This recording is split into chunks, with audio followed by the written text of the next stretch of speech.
internationally acclaimed and Academy Award-winning director, Sidney Pollack. So what makes a good movie, sir?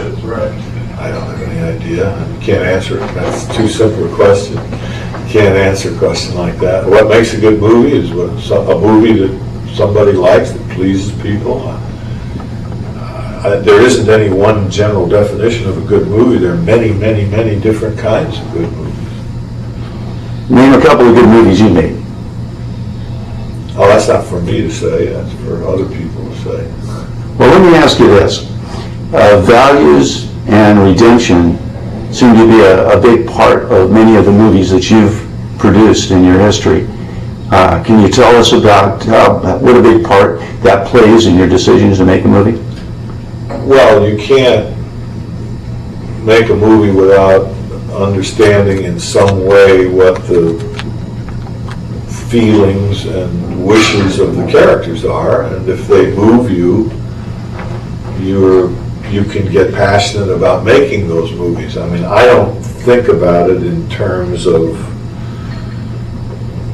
I don't look for themes of redemption or anything like that when I make a movie. Some of the movies I've made have had characters who redeem themselves in them, but that isn't something that I sit down and look for. I look for a story that has people in it that I care about or get interested in,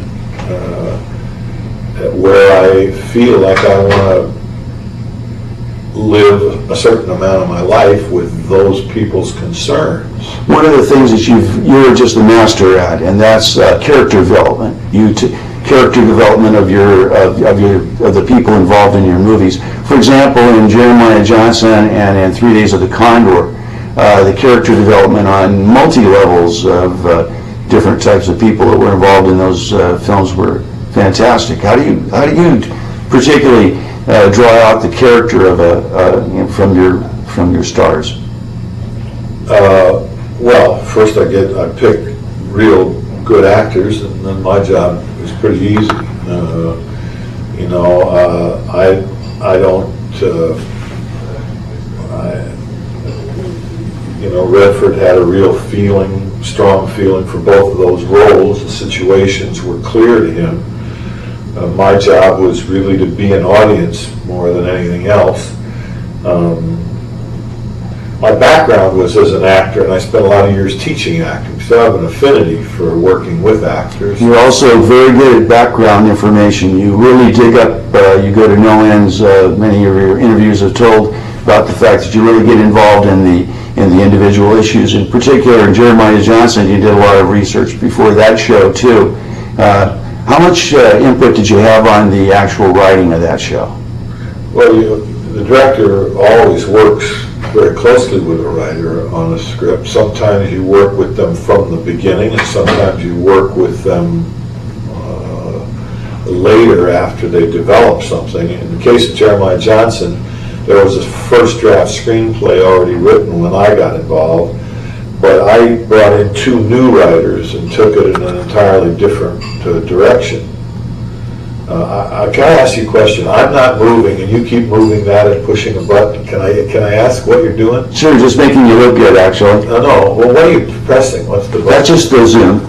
Oh, you're zooming. Yeah, just to cause you I didn't know what you were doing. No, I haven't changed position. No, I was just trying to bring a little life to the process. Okay, good. I wasn't sure what you were doing. Okay, so next question. Yes, let's move from Jeremiah Johnson then to 3 Days of the Condor, which was a very important breakthrough movie in 1975 because of the fact of the Watergate and all those kinds of things. How much effort did you put into the writing of those? There's some great keeper lines in that show. Well, you work very, very closely, as I said, with the writer. I mean, the writer that worked on Condor is the writer that's worked on every film I've made with Redford. He's worked on almost every film I've made. There are only 2 films I've made that he didn't work on. And I worked very closely with him and have for 35 years. I work line by line and page by page with him. I send him off and he does a draft, and then we'll sit down and go over it page by page and line by line and work on it together. And then I may send him off alone to do a new scene or a re-attempt at another scene, and then we'll sit down together and go through that scene, sort of page by page and word by word. I'm not a writer, but I work very, very closely with this particular writer. I work in the same room with. Other writers that I don't know so well, I would probably work with in a different way. Let's switch gears a minute on directors in general. You've mentioned in other interviews that they have more or less godlike powers. They get to call a lot of shots on a lot of different issues. And I said they had godlike powers. I don't. Well, I'm certainly reading into that. But what I was suggesting is that who's the most powerful person on the set other than the director? Then? No, the director is the leader of the team, but I would never say he had godlike powers. Well, how did you choose? For example, let's go back to the Condor story there. How much input did others, producers, associate producers, executive producers, distributors have on the actual input of that story? No, I mean, you're asking two different questions. If you're asking who's the final authority on a set, it's the director. That's what I'm saying. But you said that I said that the director has godlike powers. I never said that. You never said that. Well, what I was suggesting is that you do get to choose the music. Well, you choose everything. Yeah, and you get to choose the film editor, and you get to choose... That's the job. That's what directing is. Right. That's what it's about. That's what the name means. You direct the picture. You direct everything in the picture. One of the things that's interesting about film directing, and that's why we're having this series, is about the fact that there's responsibilities involved in all shows that are made. Everything from the worst pornography to the highest of art is directed by someone. And as a result, my question to you is, how much responsibility does a director or members of the cast that are involved in a particular show have on the effect on society? Well, obviously you know that films and literature have an emotional effect on people. But it's not the job of literature, art, or popular culture to be the guardian of the mental state of a population. That's asking us to do something we're not equipped to do.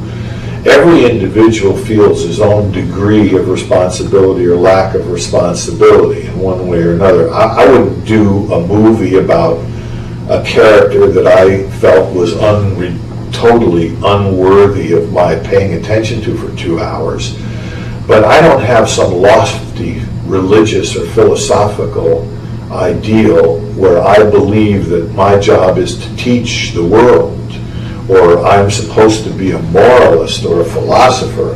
I'm supposed to entertain you. That's my primary job. So you're not going to take any responsibility for all the cross-dressers that happened after Tootsie? I'm not going to take any responsibility for being the keeper of everybody's mental state. I'm going to take total responsibility for doing a film or a series of films that influence people in a certain way. One of the things that happens when you see a film is that you get to live somebody else's life. And when you live somebody else's life, you understand them in a different way than you do when you're just talking about them objectively. You can be a man and learn what it's like to be a battered woman watching a movie. You can learn what it's like to be a killer. You can learn what it's like to be a criminal. You can learn what it's like to be a priest. You can learn what it's like to be a young boy when you're an old man. You can learn what it's like to be an old man when you're a young boy. That's a part of what happens when you see films, and you try on other personalities and other points of view in some way. And that's going to alter the way you see life. And everybody that makes films is aware of that. But that's different than saying, my primary job now is as a teacher, and I'm going to look at the script, and I'm not going to do any script where I don't feel I'm not teaching a moral lesson. You can't do that, because then you just get into something pretentious, I think. Totalitarian countries did that, and what they ended up with was propaganda. I mean, you know, every film that was made in Russia during the Cold War was about purporting the political ideal, or a communist ideal, or you know, a share of the wealth ideal, or whatever. And what you essentially had were beautifully made films that were boring as hell because they were propaganda. And that's what you would have. That's what you would have here if we had a rule that said we're only going to make films that enlighten society. We hope they do. We hope they do. But it's a democracy. You get a lot of crap, bad films, and you get a lot of good films. Speaking of democracy, you served your country in the United States Army, did you not, back in the 50s, late 50s, is that correct? Yeah, I was in the Army. And what did you do in the Army? Many different things. I was in the Mountain Cold Weather Division in Fort Carson, Colorado, so we skied and did rescue operations. I drove a truck. I wrote military commendations. I had a lot of different jobs. So when you got out, you went back to see Sandy Meisner and started teaching eventually, did you then? Yeah, well, I was teaching before I went in the Army, and then I resumed teaching when I got out of the Army. Now, one of the most important things about Sidney Pollack to us is that you had a start in movies based on your relationship with John Frankenheimer and also Burt Lancaster. You've mentioned that several times. Can you tell us a little bit more about how you met them and how that all kind of came to be? Well, while I was in the Army, John Frankenheimer took a course in acting and script breakdown from Sanford Meisner, who came to California for the first time and taught us a series of seminars at 20th Century Fox. And like anybody else who came across Meisner, he was deeply affected by the teaching and impressed by the man. I was Meisner's assistant before I was drafted, and when I came back out of the Army, I went back to working with him. And I had an audition for Frankenheimer for a Playhouse 90.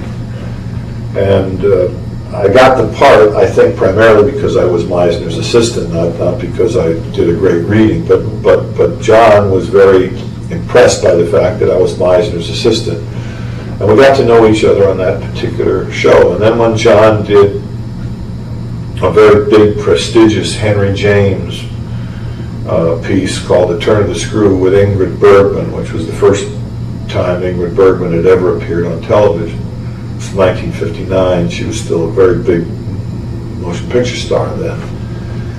He hired me to coach two of the children that were on the show, and it worked well because it's more difficult than it sounds, because I had to stay out of his way. I could not get into directing precisely. I had to find a way of coaching without getting into his turf. So it was a little bit delicate, but it worked well.